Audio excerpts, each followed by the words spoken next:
기도하겠습니다. 거룩하신 하나님 아버지, 저희를 사랑하시며 귀한 은혜로 여기까지 인도하신 것을 감사합니다. 날마다 하나님의 은혜를 깨닫고 찬양하는 저희가 되도록 인도해 주옵시고, 그 주의 사랑 안에서 우리 주의 사명을 잘 감당하도록 도와주옵소서. 홀로 주를 사랑하는 성도들이 주의 이름으로 모였사오니 이 자리에 함께해 주시고, 귀한 찬양을 통해 영광드리는 찬양 찬양과 함께해 주시어서 날마다 주 앞에 더 가까이 나아가는 삶을 살아가도록 축복해 주옵소서. 힘이 부족하고 연약한 중에 있었사오니 홀로 두지 마시고 주의 성령께서 사용하여 주옵소서. 우리의 귀를 열어 주의 음성을 들려 주옵소서. 우리 주 예수님의 이름으로 기도하옵나이다. 아멘. 울고 있는 아이의 모습은 우리를 슬프게 한다. 많이 들어봤던 구절 겁니다. 우리를 슬프게 하는 것들이라고 하는 유명한 수필의 첫 구절입니다.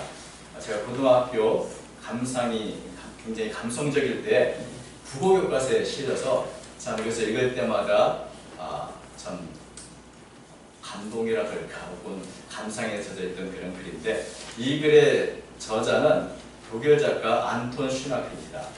1941년에 발표했던 글인데, 살면서 우리를 슬프게 하는 여러 모습들, 아이의 우는 모습이라든지 길가에 떨어져 죽어있는 작은 새의 모습이라든지 가난한 노파의 눈물이라든지 이런 것들에 대해서 이게 참 아름답고도 서정적으로 잘 묘사를 했습니다. 문득 아버지가 써놓은 편지를 봤는데, 그 편지에는 사랑하는 아들아, 네 소행들로 인해 나는 얼마나 많은 밤을 잠 못 이루며 지는지 모른다. 이런 구절을 보면서 대체 나의 소이란 무엇이었을까? 하나의 치기 장난, 아니면 거짓말, 아니면 연애 사건이었을까? 이제는 그 숱한 허물도 기억이 사라지고 있는데, 그때 아버지는 그로 인해서 가슴을 피우셨던 것이다. 이런 여러 가지 참 우리의 마음에도 이렇게 참 다가오는 그런 아름다운 글을 썼습니다. 근데 이 안톤 슈나크가 나치 히틀러에게 충성을 사겠던 작가 88명 중에 하나였습니다. 이것을 하고 굉장히 깜짝 놀랐죠. 이렇게 아름답고 서정적이고 울고 있는 아이의 모습을 보며 슬퍼했고, 가난한 노파의 눈물, 거만한 인간들에 대해서 슬퍼했던, 작은 새 하나의 죽음에도 가슴 아팠던 이런 작가가 어떻게 나치 히틀러의 신봉자고 부역자가 되었을까? 이 우리를 슬프게 하는 것들 중에 가장 슬픈 모습은 바로 이 작가 안톤 슈나크의 모습이다. 이런 생각을 하게 합니다. 참 인생에는 이런 슬픔과 모순이 가득 차 있습니다. 어찌 보면 시대가 그렇게 만든 경우도 많이 있는 것이죠. 여러분, 우리 인생에는 이 안톤 슈나크 말한 것처럼 굉장히 슬프게 하는 것들이 많이 있습니다. 여러분들을 슬프게 하는 것들은 어떤 겁니까? 이번 주간 어떤 면에서는 여러 슬픈 모습을 보며 우리는 지금까지 살아왔는지도 모릅니다. 특별히 이번 주간에 저는 뉴스를 들으면서 얼마나 마음이 답답했는지 모릅니다. 보통 이 운전을 할 때 뉴스 채널 틀어놓고 세상 돌아가는 소식도 들으면서 운전하는데, 이번 주는 뉴스를 듣는 것 자체가 피곤했습니다. 답답하고. 그래서 뉴스를 끄고 음악만 들으면서 운전을 했습니다.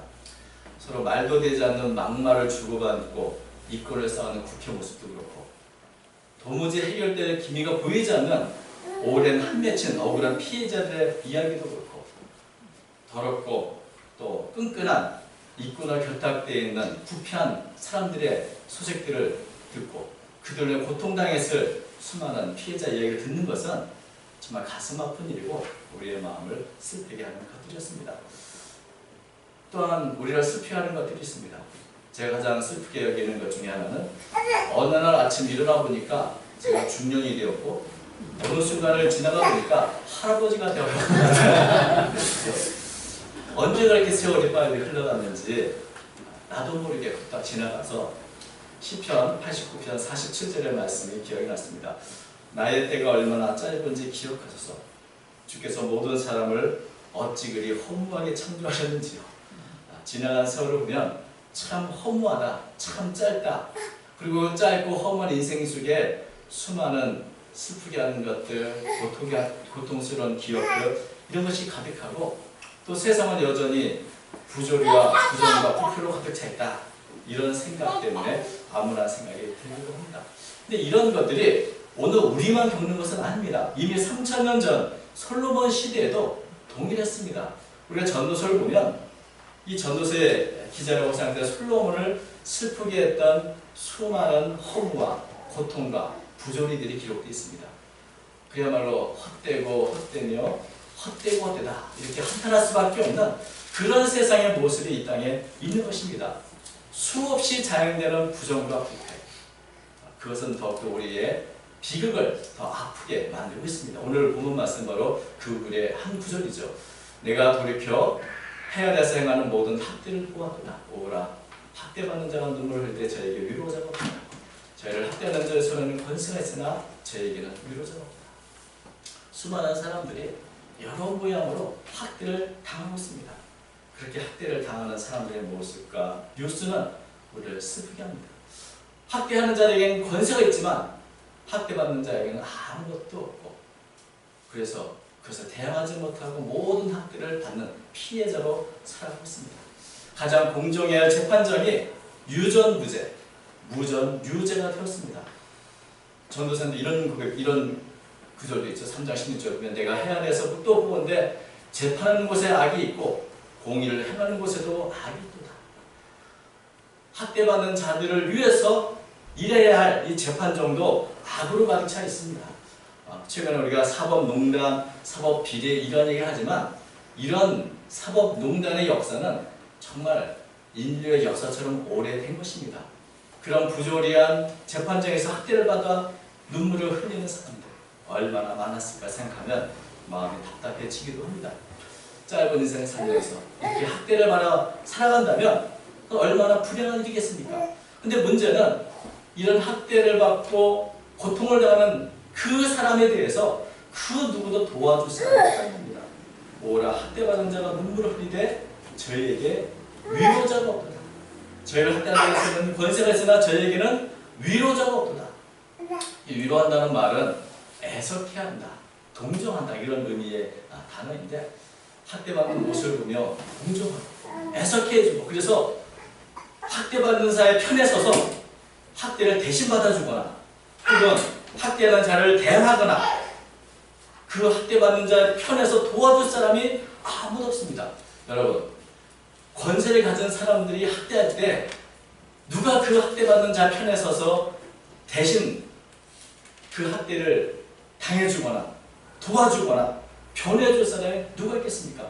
그러다 보면 내가 학대받는 사람이 될 텐데, 내가 그 자리에서 동일한 눈물을 흘리게 될 텐데, 만약에 이 학대받는 사람 곁에서 대신 누군가 학대를 받아주거나 혹은 변호해주거나 학대받는 자 편에 서는 위로자가 된다면 아마도 이 학대받는 사람은 그래도 소망을 가질 것입니다.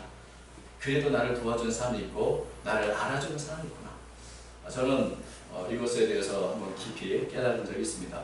언젠가 선교 사역을 하고 돌아왔을 때 저에 대한 이상한 소문이 들어서, 어떤 소문이냐면 일하지 않고 공부만 했다. 교회 왔는데 교회 성도들이나 장로님들이 저의 인사도 받아주지 않는다. 정말 오해 속에서 있는 그런 경우가 있었습니다. 대신 저와 함께 팀사했던 분은 일 잘한다고 소문이 나서 여기저기 초청을 받는데 저는 일하지 않는 사람으로 낙인 찍혀 있었던 것이죠.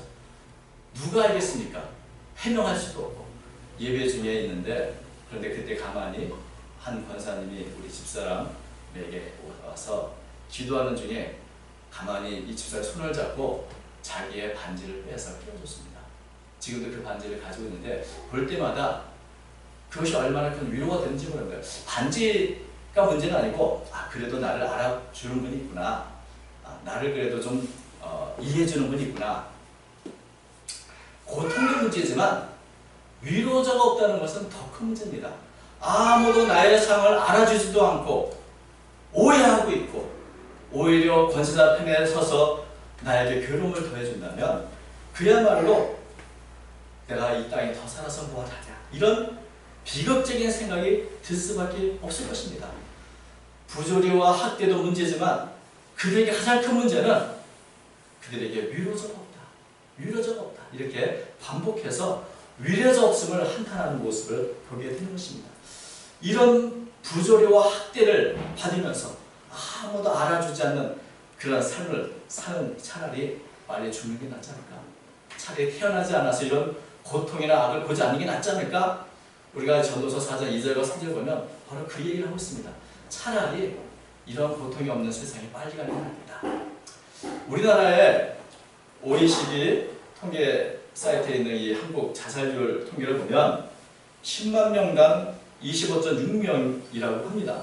하루에 평균 36명이 극단적인 선택을 하는 겁니다.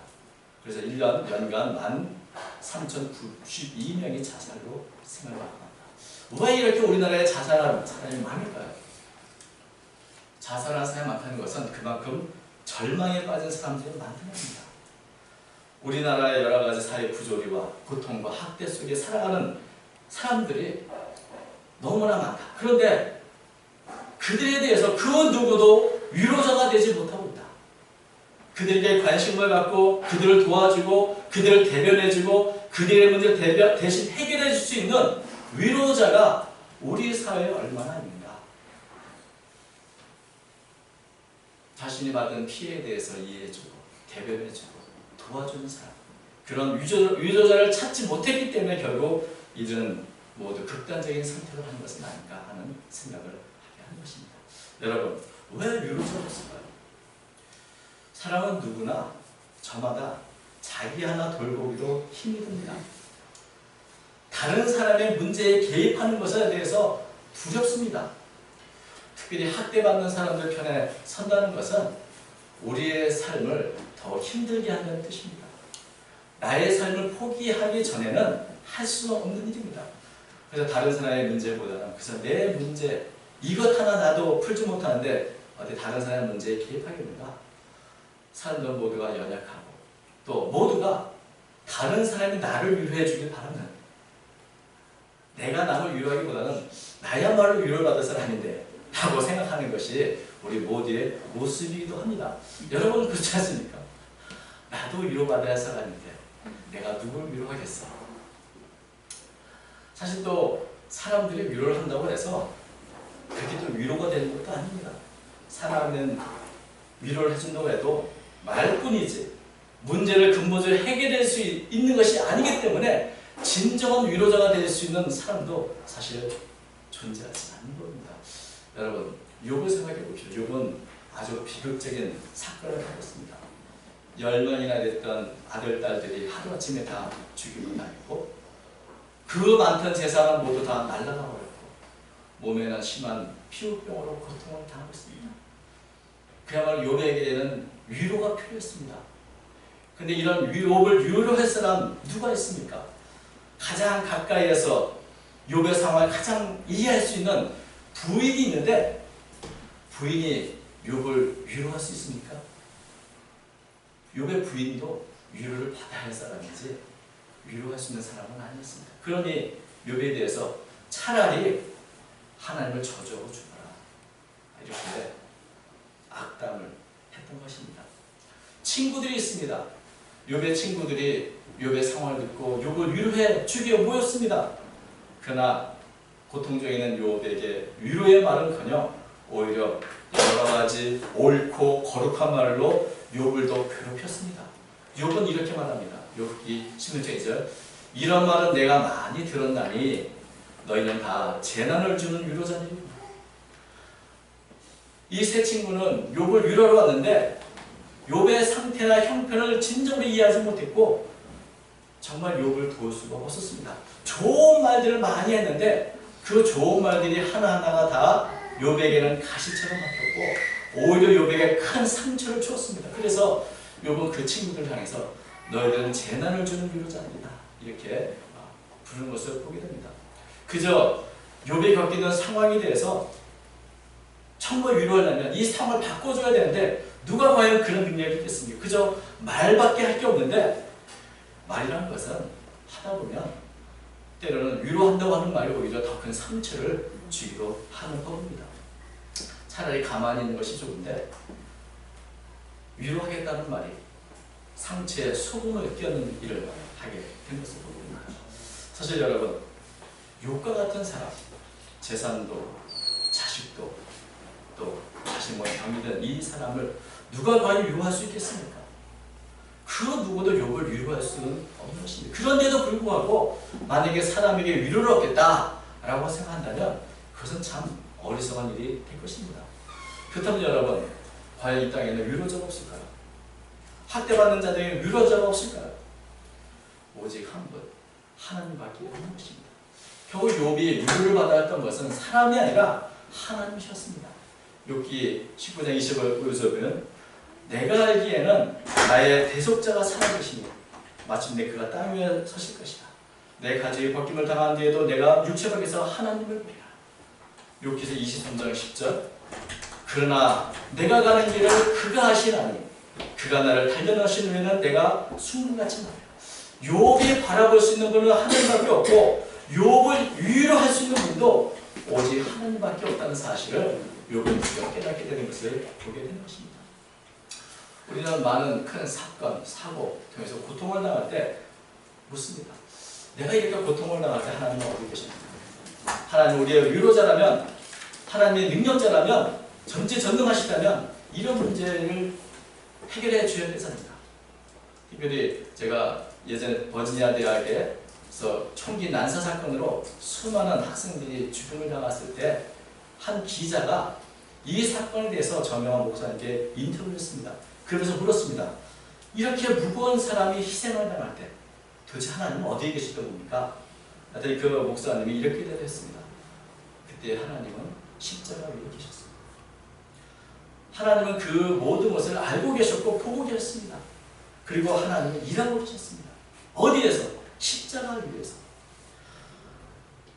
이 땅의 모든 학대당하고 불평등과 불공정과 부조리가 가득한 이 세상에서 하나님은 눈에 보이지 않고 하나님 가만히 계신 것 같지만 사실은 하나님은 하나님의 방식대로 일하고 계셨던 것입니다. 여러분, 우리가 학대당하는 자를 보며 가슴 아파한다면 사랑이신 그분은 얼마나 더 가슴 아파하시겠습니까? 우리가 부조리가 일어나면서 분노를 느낀다면 하나님은 그런 부조리한 사건에서 얼마나 더 큰 분노를 느끼시겠습니까?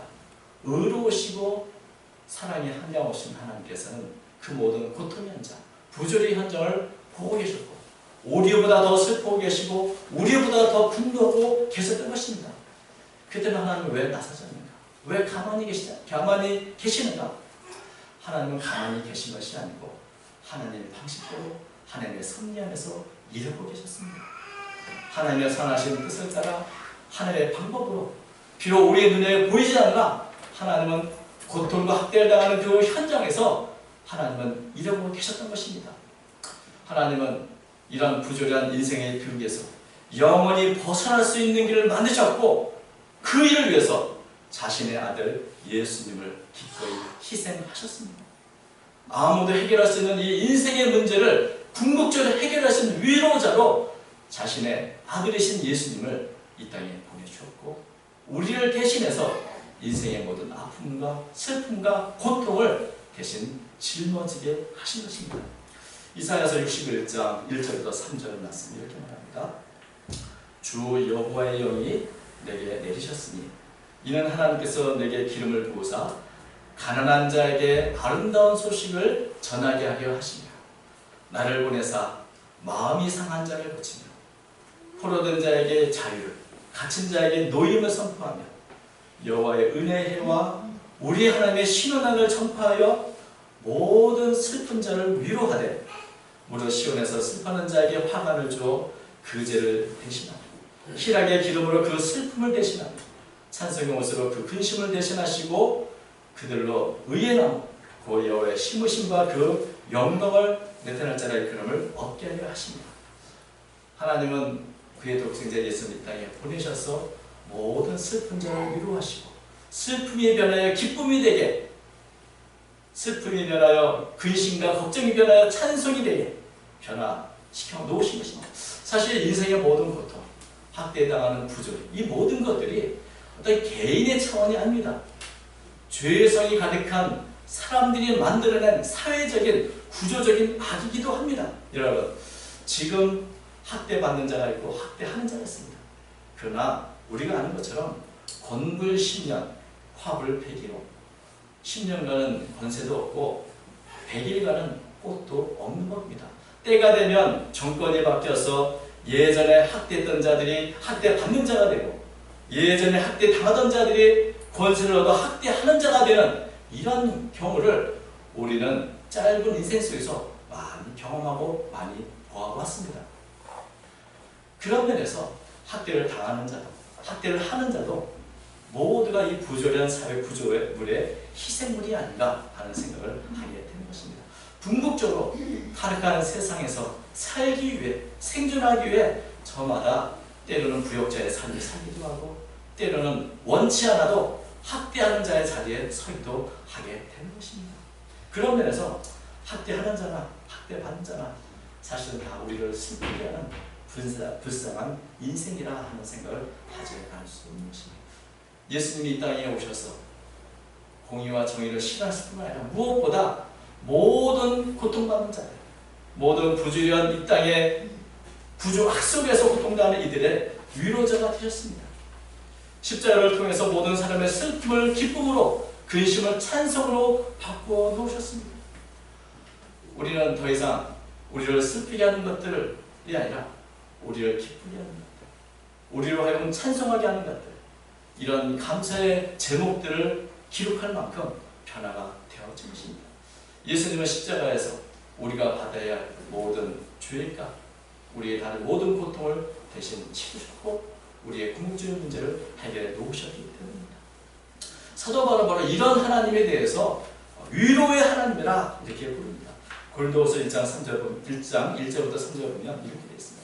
찬송하리로다. 그는 우리 주 예수 그리스도의 하나님이시고 자비의 아버지시오 모든 위로의 하나님이시며 우리의 모든 환난 중에서 우리를 위로하사 우리로 하여금 하나님께 받는 위로로서 모든 환난 중에 있는 자들을 능히 위로하게 하시는 이시로다. 사도 바울의 삶도 그렇게 평탄하지 않았습니다. 유대 종교자들의 질투와 시기 속에서 로마 권세자들의 압제 속에서 억울한 누명을 받았고 수많은 매를 맞았습니다. 감옥에 갇혀 살아야 했습니다. 근데 이런 고통과 학대의 현장에서 바울은 자신과 함께 하시는 하나님을 만났고 위로를 받았습니다. 그래서 우리가 잘 아는 것처럼 채찍을 맞고 가르게 갇힌 중에서도 사도 바울은 찬송을 부르셨습니다.